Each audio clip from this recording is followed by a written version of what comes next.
Bom dia! Começa agora a edição desta terça-feira do Bom Dia Baixada. Ficamos juntos até às 9 horas da manhã. Hoje vamos falar sobre justiça e também sobre direito do consumidor. Para debater diversos temas, recebemos o coordenador do Procon Santos, Rafael Quaresma. Rafael, seja muito bem-vindo ao nosso programa. Muito bom dia, feliz ano novo. Bom dia, feliz ano novo, Nathalie. Primeiro programa do ano aqui para mim, né? 2019, eu estava só como telespectador até agora. É sempre uma alegria, uma satisfação participar, ainda mais um dia tão especial para mim, para nós e para os consumidores de Santos, com a entrega do nosso Procon Concais, que eu sei que a gente vai falar. E mais alegre ainda de dividir a bancada com o meu sempre professor, o nosso convidado que você vai apresentar na sequência. E está comigo também o desembargador do Tribunal de Justiça de São Paulo e coordenador do curso de Direito da Unimes, Ramon Mateus Júnior. Doutor Ramon, seja muito bem-vindo ao nosso programa. Boa estreia aqui conosco, a primeira vez aqui comigo na bancada. Feliz ano novo. Obrigado pelo convite. É uma honra estar aqui. Eu era um telespectador e agora estou aqui participando com muita honra. Obrigado, feliz ano novo. E estamos juntos hoje numa jornada em prol do consumidor, porque também iremos lá no Concais depois acompanhar a inauguração desse novo posto avançado.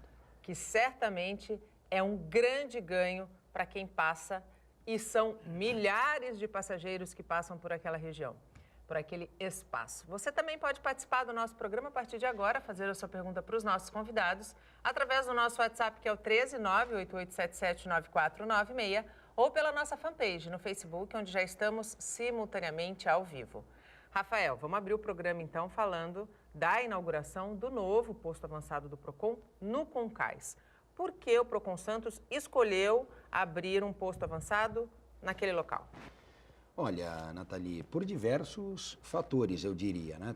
Talvez o primordial seja a quantidade efetiva de passageiros que passam por lá, todos turistas, e a gente costuma brincar e dizer que o turista é o nosso consumidor por excelência, né? Porque talvez o maior estereótipo do consumidor seja o turista, não é? Então, justamente com a ideia de aproximar o órgão de defesa do consumidor desses consumidores, lá nós já temos um juizado especial, anexo do juizado especial, inclusive aqui da Unisanta, uma delegacia de atendimento ao turista, e aí para formar esse tripé e trabalhar numa outra vertente, que é a via administrativa, a presença do Procon permitirá que dúvidas sejam sanadas, esclarecimentos sejam prestados e a orientação no ato seja dada àquele consumidor. A nossa ideia sempre é de harmonizar, de equalizar essa relação de consumo, não é? E isso facilita porque aproxima o Procon do seu público, do seu público-alvo, dos seus consumidores. E ali nós temos muito mais que a questão relacionada ao navio ou embarque e desembarque dos passageiros, mas nós temos a questão também do transporte. Hoje tem a ponte rodoviária lá para os aeroportos, a questão dos aplicativos de transporte, dos táxis, também de um mix de loja que tem no próprio terminal, bancos que funcionam lá. Então, isso faz com que essa possibilidade de reivindicar os direitos seja exercida mais facilmente pelos consumidores. E nesse posto avançado, que será inaugurado logo mais, e estão todos aqui convidados, não é? Às 9h30 da manhã, lá no terminal de passageiros do Concais, esse posto, diferentemente dos postos que funcionam nas universidades, ele será pilotado, vamos assim dizer, pelos nossos servidores, não é? Pela equipe de fiscalização do Procon, através de uma escala que foi feita, porque lá trabalharemos aos finais de semana e feriados, são os dias que mais tem embarque e desembarque de navios, algumas datas com até 3 Aliás, navios. A gente está para receber novamente a volta do navio com cerca de 4.500 passageiros aqui no nosso Concais, né? Exatamente. Então, ali, em dias de pico, chegam a transitar 6.000, 7.000 pessoas no terminal. A temporada toda se estima um número de 600 mil pessoas, né? Então, isso por si só me parece que justificaria a presença de um órgão de defesa do consumidor. E aí, claro, tudo isso só é possível porque o Concais viabilizou e...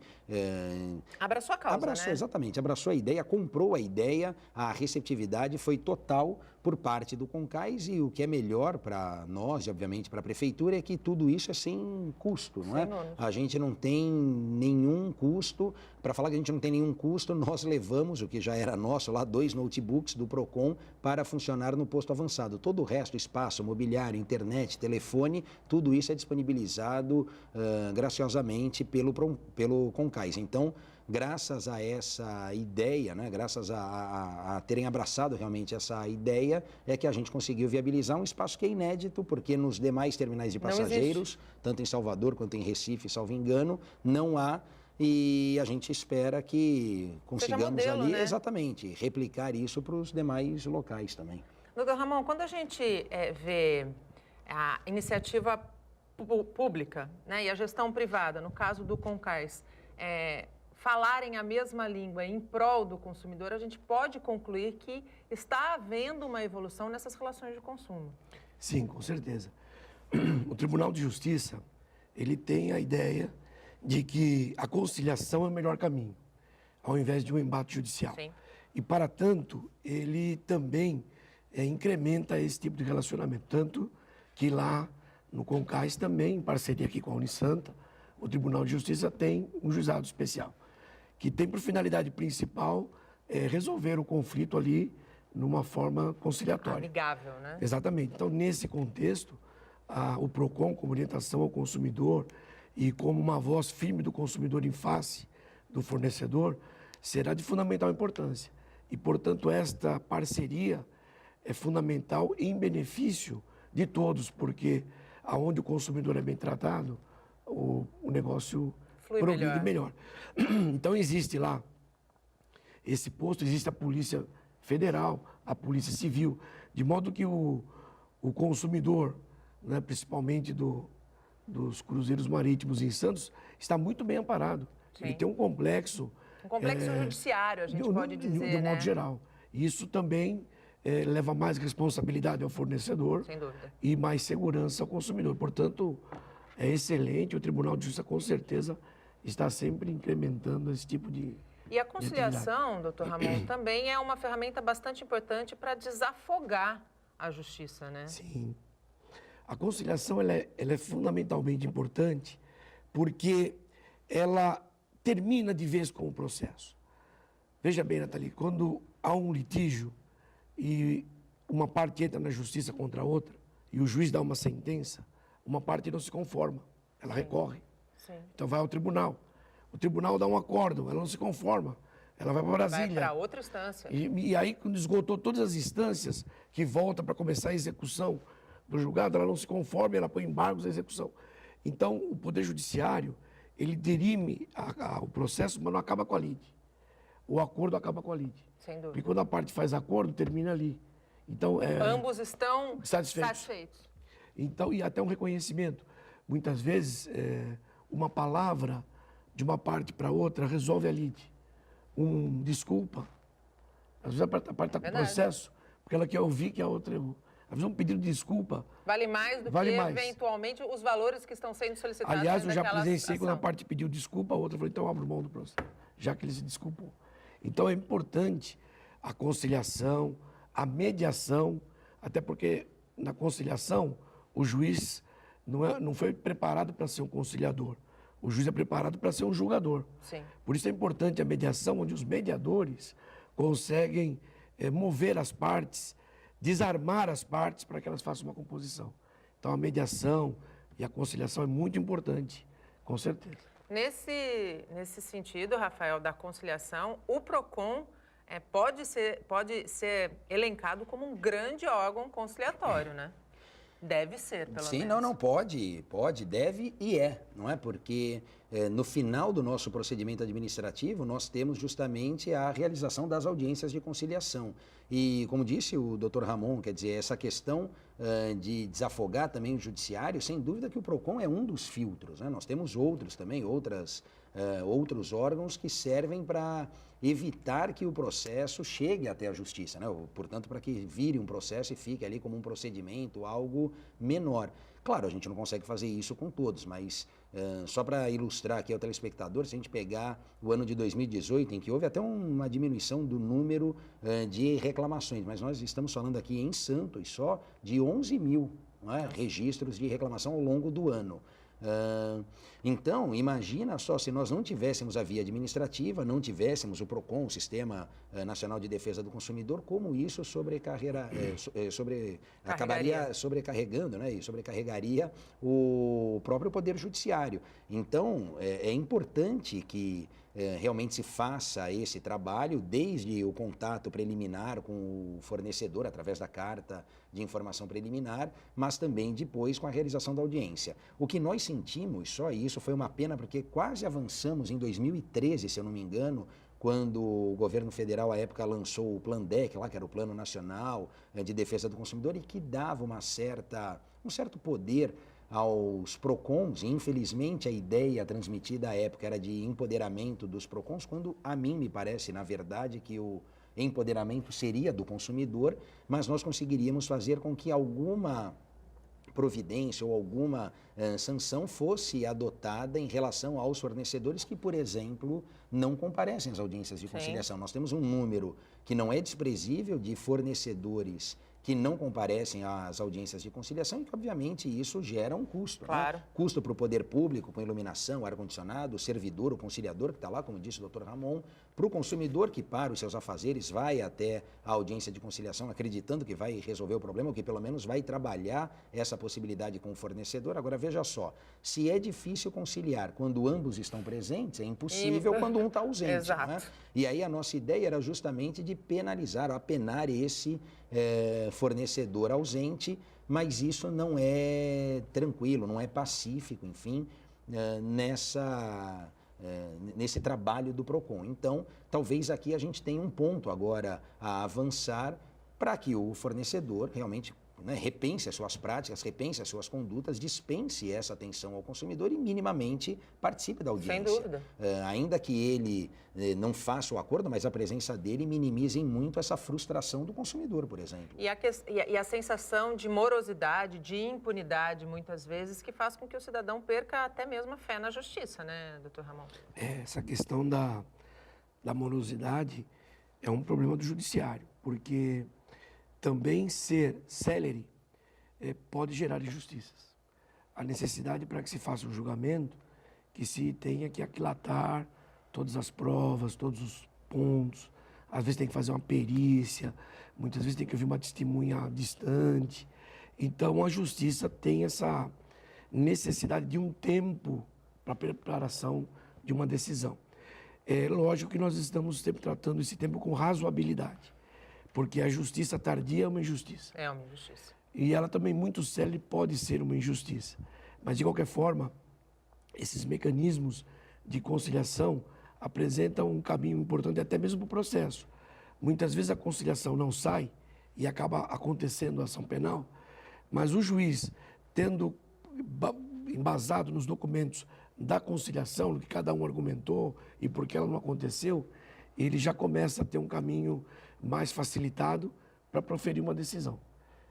Rafael, voltando a falar um pouquinho sobre o posto avançado, mais do que informação, por exemplo, um consumidor que desce do navio, né, um turista que desce do navio e se sinta lesado por algum tipo de serviço oferecido ou prestado dentro da região do Concais, como transporte, lojas, ele pode acionar os servidores que estão dentro daquele posto e, eventualmente, pode, inclusive, acontecer uma autuação, não só uma repasse de informação?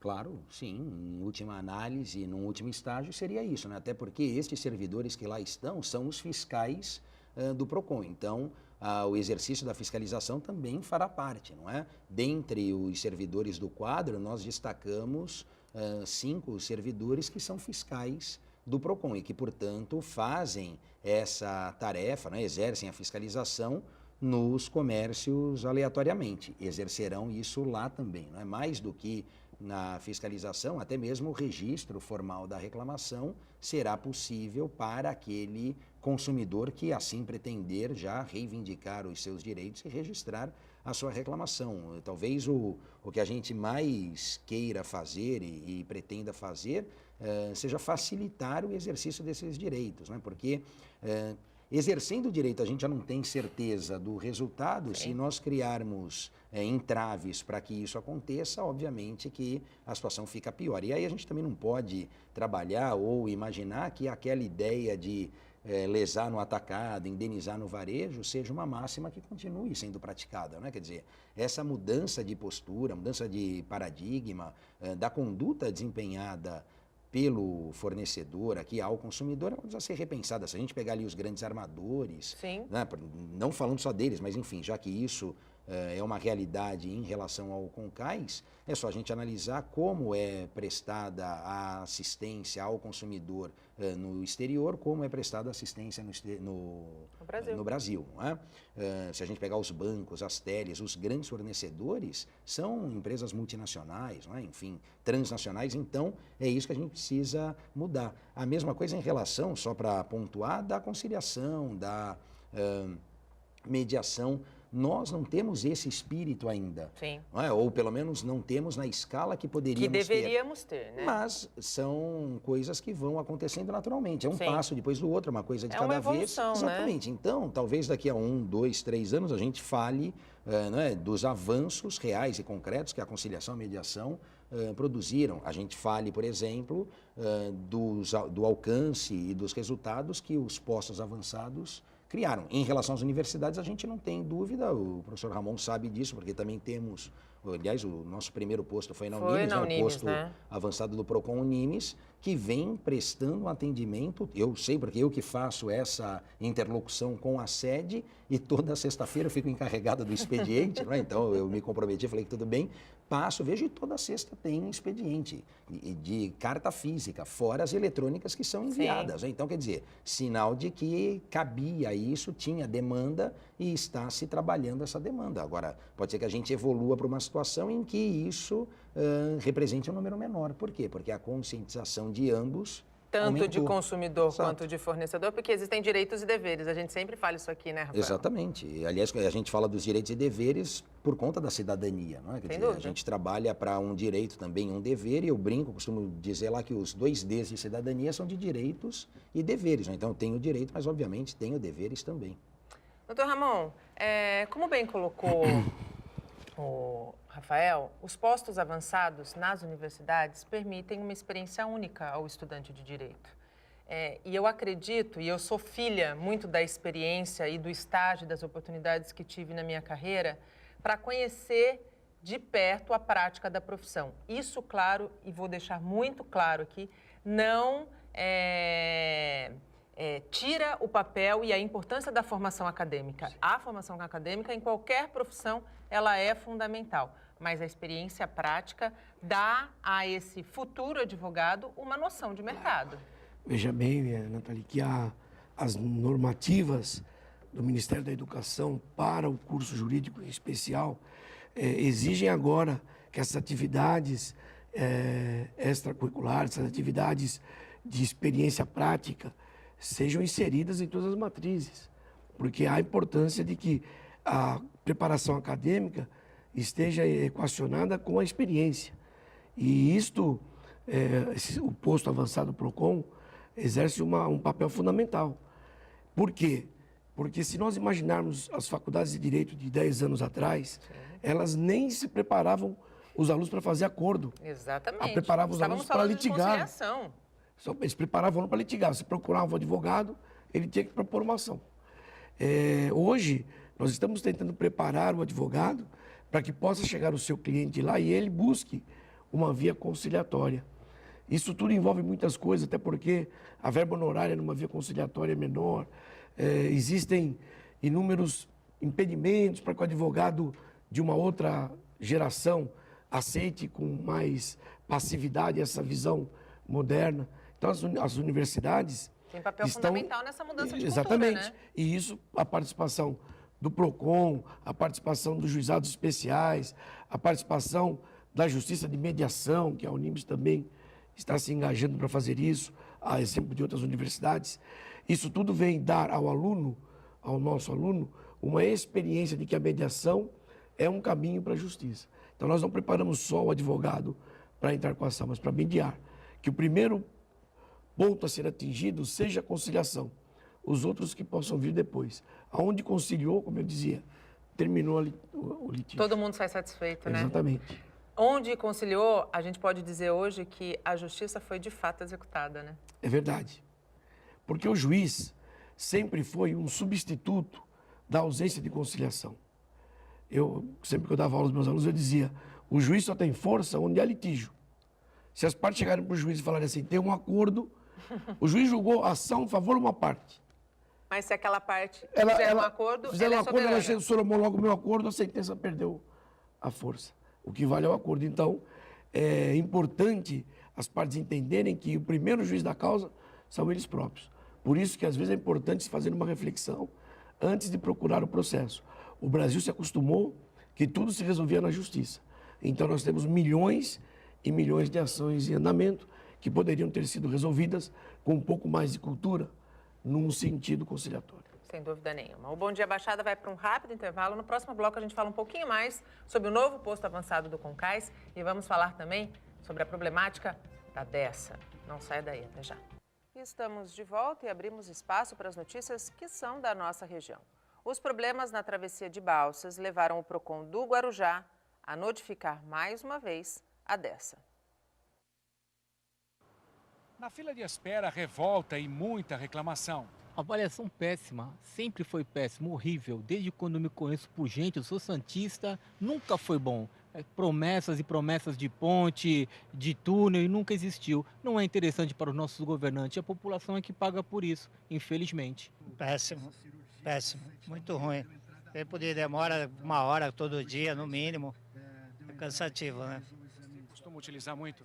Eu trabalho aqui no Guarujá, né? Moro em Santos, então todo dia a gente faz esse caminho aí. A semana passada eu perdi o médico da minha filha. Eu fiquei mais de 2 horas. Quando eu atravessei, já tinha perdido o médico. Tem que resolver, não dá mais. A gente teve um período de transição, mudança de governo, transição da terceirizada que teve uma nova licitação. Tudo isso a gente entendeu, mas a partir de agora o usuário, o morador da cidade, pode ter certeza que a administração não vai deixar isso do jeito que está. A demora para a travessia de Balsas foi um dos motivos que levaram o PROCON de Guarujá a notificar a Dersa. Demos 5 dias, que acaba amanhã na terça-feira. A partir da resposta da empresa na nossa demanda, a AGM, a Advocacia Geral do Município, junto com o CDCOM, a Promotoria do Município, verão as medidas cabíveis, judicialmente ou não, que serão tomadas a partir da resposta da própria empresa. Que tipo de medida, por exemplo? Por exemplo, com certeza pode acontecer a multa. Essa multa pode ser uma multa fixa ou até diariamente, fixada até diariamente, até que a solução da demanda seja resolvida.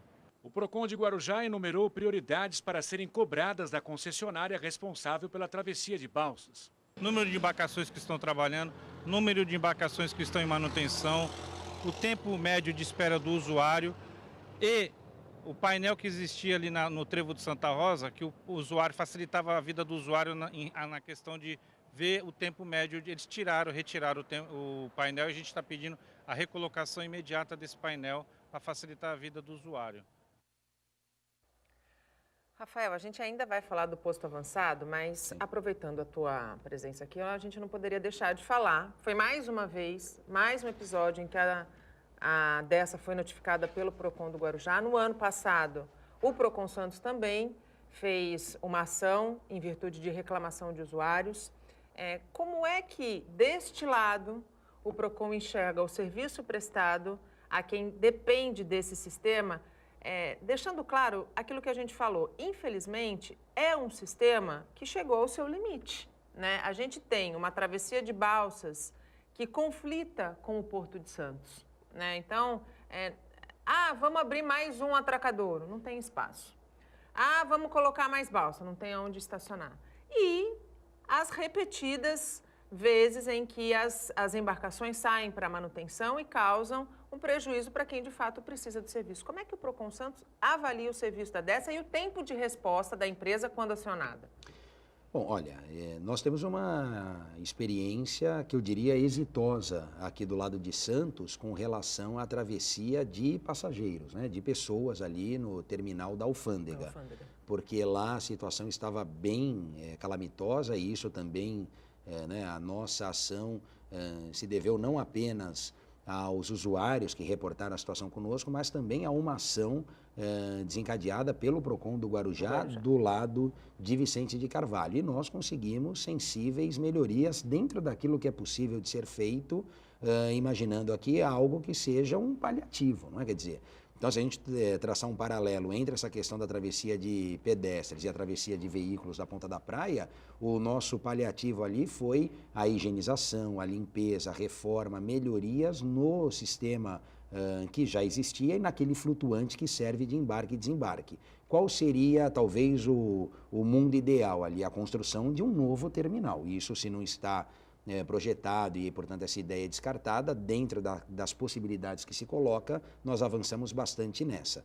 Nesse paralelo, em relação à travessia de veículos, qual seria o ideal ali? Ou a ponte, ou o túnel, enfim, uma outra forma de ligação e uma ligação a seco.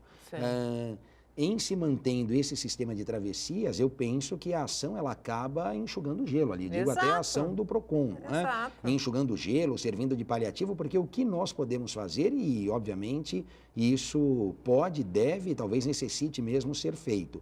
Primeiro, verificar o esgotamento da utilização dessas balsas, né? Então, e uma confrontação, uma verificação em relação à informação prestada ao usuário, porque, inclusive, quando tivemos na DERSA, né, lá no terminal, CCO. enfim, no CCO, um dos pontos que nós levantamos era justamente esse, de que houvesse uma fidedignidade ali em relação à informação prestada, uma transparência, né? Então, o tempo de fila que seja real e não uma estimativa, ou não uma ilusão, que a quantidade de balsas em operação seja condizente com aquelas que estão efetivamente operando e, obviamente, fazer a verificação disso. Agora, penso que muito mais do que isso, no sistema que nós temos, é algo que a gente não consegue avançar, porque não é Esgotou, né? Não é nem a questão de se colocar mais balsas, né? Primeiro verificar se tem mais balsa, porque eu também não sabia, aí é importante, até para que nós possamos emitir um juízo de valor, enfim, nós nos apropriarmos das informações de todos os lados, né? Então, eu não tinha esse conhecimento e tive nessa visita ao CCO, enfim, me aprofundando um pouco mais no assunto, da periodicidade de manutenção das balsas, não é? São balsas lá que já tem também um tempo de utilização, de vida ali considerável, não é?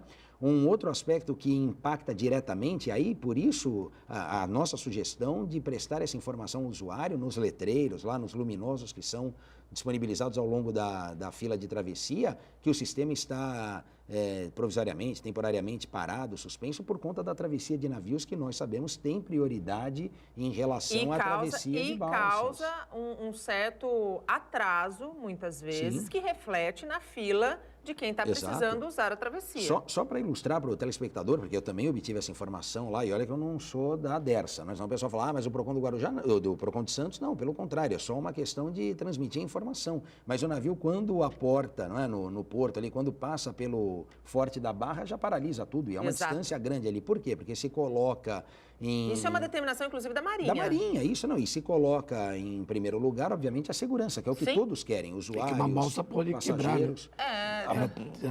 Ele começa, não pode ter, porque se quebrar ele não para. Exatamente. Então, e pode acontecer acidentes, como aconteceu, não por conta da balsa, mas por conta do navio, se chocou lá que bateu... num dos braços de atracação. Exatamente. Então, assim, esse aspecto e uma outra situação, penso eu, que é do entendimento que o consumidor tem, por exemplo, na questão do nevoeiro, do mar revolto, né? Ali ninguém discute quando a travessia ela é suspensa, porque é impossível de fazer a travessia, né? Você não tem a visão mínima necessária. E não dá nem para dar previsão, porque aí a gente depende de Netuno. Então, exatamente. Então, se há essa compreensão por parte do consumidor, penso eu que a DERSA poderia, sim, incrementar essa informação, né, ou a transmissão dessa informação para que ela chegue ao seu destinatário, que é o usuário, imediatamente o usuário do sistema, para que ele saiba, olha, hoje o fluxo de navios é tamanho que isso vai impactar em mais de 1 hora, 2 horas, enfim, porque ao longo do dia, somando, são 5 minutos, 10 minutos, 3 minutos, você tem ali 3 horas, pouco mais, pouco menos, que vai retardar essa travessia. Então, é importante que isso seja feito. Mais do que isso, só se a gente conseguir transformar em realidade a ligação seca. A ligação seca. Eu acho assim, que além da ligação seca, ou enquanto essa ligação seca não sai, nós temos Diferente, por exemplo, de São Sebastião e Ilhabela, onde o acesso se dá apenas pela balsa, nós temos a via da estrada, nós temos a rodovia que leva até o Guarujá. No entanto, não é uma rodovia das mais seguras, né? Então, assim, muita gente não vai pela rodovia quando entra pelo site da DES e vê lá o tempo mais demorado, porque não se sente seguro. Então, assim, eu acredito que é um trabalho que não é a uma mão só, né, Rafael, né, Ramon? Eu acho que é um trabalho que precisa ser costurado a muitas mãos para que quem efetivamente precisa daquele sistema tenha tranquilidade para poder utilizá-lo. Eu resido ali no Vista Marina, de modo que fico de frente ali para a fila da balsa. E acompanho lá do meu terraço essa crise, porque realmente fica um tumulto ali, um negócio demorado. E por curiosidade também fui, por que essa crise, né? O pessoal vem de São Paulo poderia ir pelo caminho seco, né? E agora também tive essa informação, que essa questão de segurança. Mas observo que a Dersa, ainda que possa empreender todo vapor, ela depende de fatores aleatórios, né, do clima e também da questão de navegação. Portanto, nós estamos num espaço onde há uma travessia de navios. Pode ser um sistema até histórico, daqui a um tempo se faz isso por passeio. Exato. Mas para atender demanda está complicado mesmo. Há que se pensar. Só, mas prova disso que o Dr. Ramon está falando foi uma ação civil pública ajuizada pelo Ministério Público do Guarujá, cuja sentença de primeiro grau foi favorável, né, foi procedente e obrigava a Dersa a colocar não sei quantas embarcações, acho que 8 ou 10, a partir de tantos minutos da fila de espera na balsa. Né? E essa sentença foi reformada, revertida pelo Tribunal de Justiça por uma Câmara lá de Direito Público, justamente porque eles... Pela impossibilidade. Exatamente, era inexequível tudo isso, enfim. Então, a gente também tem uma limitação, porque não dá para a gente pensar ou querer achar que o direito ou a justiça vai resolver tudo. Talvez a gente até tenha essa pretensão, a gente brinca lá e fala, não, o direito resolve tudo. Mas tem coisas que não dá para a gente querer ser mais realista que o rei. Ali tem uma série de limitações, infelizmente, que a mim me fazem pensar apenas nessa, né? Enxugar gelo ali num paliativo, que isso pode mesmo ser feito, deve ser feito, mas não mais do que isso fica difícil, fica muito complicado, infelizmente. A gente vai para um rápido intervalo, no próximo bloco a gente segue falando um pouquinho sobre o direito do consumidor e justiça. Não saia daí, até já. Estamos de volta e chegamos ao último bloco do nosso programa. Participam hoje do Bom Dia Baixada o coordenador do Procon Santos, Rafael Quaresma, e o desembargador do Tribunal de Justiça de São Paulo e coordenador do curso de Direito da Unimes, Ramon Mateus Júnior. Ainda dá tempo de você participar do nosso programa, fazer sua pergunta para os nossos convidados, através do nosso WhatsApp, que é o 13988779496, ou pela nossa fanpage no Facebook. Aliás, eu estou aqui simultaneamente também entrando para agradecer os telespectadores da nossa fanpage. Hoje a gente está com uma audiência bastante qualificada. Temos aqui o Rodrigo Rosário, o Maxwell Rodrigues, que está dizendo assim: parabéns ao Procon por olhar pela maior joia da nossa região, o Porto de Santos. E é verdade, a gente precisa olhar com carinho, muito carinho para a nossa maior joia, especialmente quando a gente fala de relação de consumo, né, Rafael? E voltando, pegando o gancho do Maxwell, Fernando Capês, o novo diretor do Procon São Paulo, vai estar presente aí na inauguração do novo posto avançado? Bom, primeiro eu vou deixar um abraço aqui para o Maxwell, que é nosso amigo, participa comigo lá no programa de rádio também, e é alguém que vive o Porto, enfim, trabalha com isso, manja bastante do assunto, não é? Em relação ao Fernando Capês, ele não virá. A princípio, a assessoria dele tinha confirmado presença, ele que é o novo diretor executivo da Fundação Procon do Estado de São Paulo e que demorou um pouquinho, né, para tomar posse em razão de alguns... Houve uma confusão da lista tríplice, teve, né? Primeiro a questão da lista tríplice, que isso retardou em 10, 12 dias, talvez, né, a posse, e depois a necessidade de autorização, uma espécie de licença do Conselho Superior do Ministério Público, que só aconteceu no final da semana passada, ou 23 ou 24, lembrando que 25 foi feriado em São Paulo. Então, posse mesmo, né, como a gente brinca e diz, a assinatura do livro foi ontem, dia 28. Então, tanto o Chico Martucci, lá, que é o chefe de gabinete, quanto o Farid, ligaram dizendo, olha, tá muito complicado aqui, porque já é no dia seguinte e ele precisa se inteirar aqui de tudo que está acontecendo. Então, numa próxima oportunidade, a gente acredita até que ele venha para conhecer esse espaço, os outros postos avançados do Procon de Santos, enfim. E com relação ao Fernando Capês... Boa indicação. Olha, ele é uma pessoa que tem um conhecimento muito grande do direito como um todo, né? A sua área de maior familiaridade, sem dúvida, é o direito penal.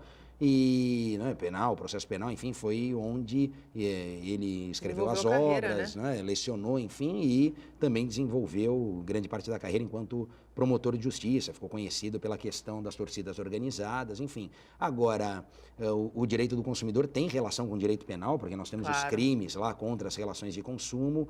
O Fernando Capês, enquanto deputado estadual, conseguiu aprovar leis estaduais na área de defesa do consumidor, né? A proibição de cheque calção, que depois virou lei federal, do turno de entrega para impedir ou evitar que o consumidor fique à disposição do fornecedor durante todo o dia, enfim. Então, algumas leis nesse sentido que, obviamente, servirão também para que ele possa agora, numa outra vertente, na área administrativa, né? Junto ao Poder Executivo, desenvolver as políticas públicas no âmbito estadual de direcionamento, orientação aos PROCONs municipais. São Paulo tem 646 municípios, quase 300, acho que um pouquinho menos, 285, 290, com PROCONs. E acho que mais de 100 agora interligado ao SINDEC, que é o programa que registra as reclamações do Ministério da Justiça. Então, também nesse particular tem muita coisa a avançar e ele, com a experiência que tem e com o conhecimento, a gente brinca lá e diz, né, e pelo menos essa é a imagem que me passa, de que é uma pessoa com a inteligência ali acima da média, então é só querer se apropriar, se aprofundar nos temas e aí, obviamente, desenvolver um trabalho, porque tem muita coisa que pode ser feita. E que precisa ser feita e que ele tem total condição de realizar, de executar, e é isso que a gente espera. Concorda com o Rafael, doutor Ramon? Bem, quando nós falamos em escolhas, sempre cada um tem a sua. Mas, assim, num contexto geral, eu entendo que o Capês é preparado para exercer com tranquilidade essa atividade que é de defesa do consumidor a nível estadual.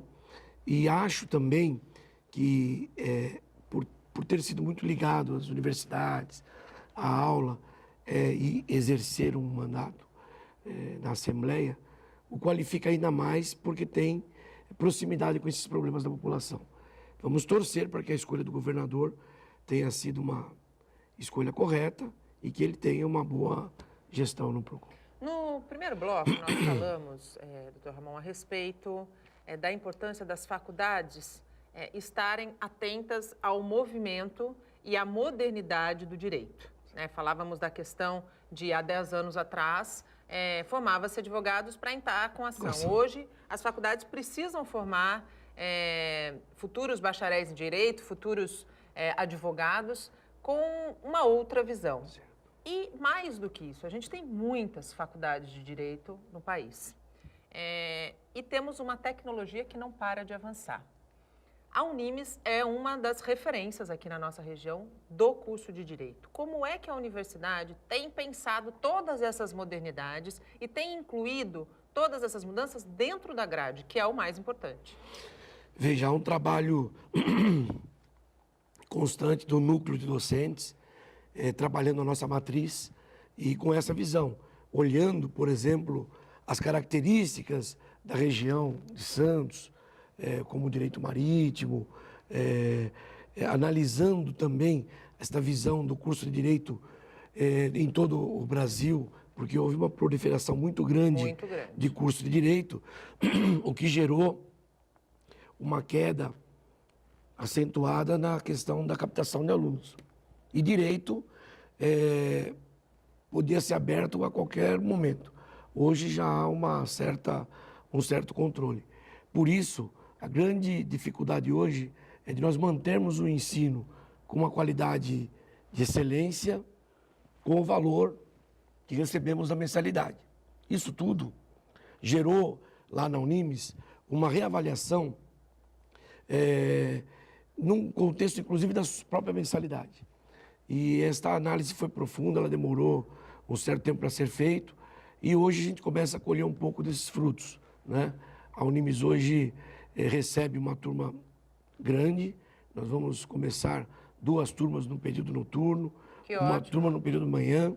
O vestibular foi realmente um sucesso, fruto desse trabalho, equalizar um ensino de qualidade com uma prestação acessível à nossa população, à nossa A freguesia. nossa realidade, né? Porque hoje, se nós analisarmos as faculdades de Direito como um todo em Santos, que eu acho que existem 10, Sim. né, um Existem número muitas. assombroso. E essas faculdades, elas acabavam oferecendo um curso barato, o que esvaziava um pouco as maiores. E que as maiores, então, estão se repensando. Nós temos necessidade de entrar no mercado, oferecer uma coisa melhor por um preço melhor. Este é o caminho do debate do próprio sistema de mercado, né? O sistema de mercado exige a competição. A competição é exatamente tem essa finalidade, melhorar para o consumidor e ampliar o serviço. Portanto, é um trabalho que nós desenvolvemos ali, visando isso e visando também a preparação de um aluno que esteja engajado nos problemas sociais, que esteja engajado na questão da mediação e que esteja também engajado, claro, na firme defesa dos direitos do seu cliente. Precisa, né, Rafael, ter essa reflexão, né? Até para que a gente consiga atender de maneira justa a nossa sociedade, a nossa região, né? Não, veja, precisa. Eu sempre cito como exemplo a minha história em relação ao direito do consumidor, não é? Eu, na faculdade mesmo, na graduação, sequer tive direito do consumidor. Eu fui estudar direito do consumidor no mestrado, depois no doutorado, enfim. Numa especialização, a partir Exato, de uma especialização. numa pós-graduação.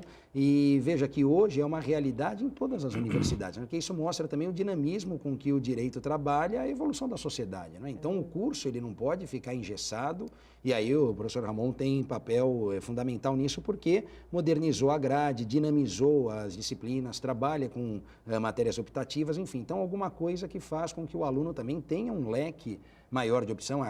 Há pouco aqui a gente falou da questão da mediação, da conciliação. Ali o aluno tem que ver mais uma possibilidade, né? Mais uma frente de trabalho e não uma perda ou alguma coisa nesse sentido. Então, isso também lá atrás não era, né? Eu me formei em 2000, a gente não tinha a questão da mediação, da conciliação, se trabalhava justamente na formação desses litigantes, não é?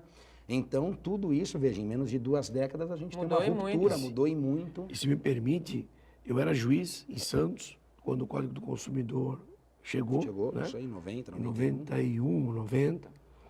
E já estava vigindo já há 5, 6 anos, o juiz não tinha o Código do Consumidor. É verdade. Continuavam resolvendo as relações de consumo, o Código Civil. Isso aí. Portanto, as faculdades nem imaginavam na revolução que tinha E olha acontecido o no quanto direito. já mudou de direito, do direito de 91 para cá.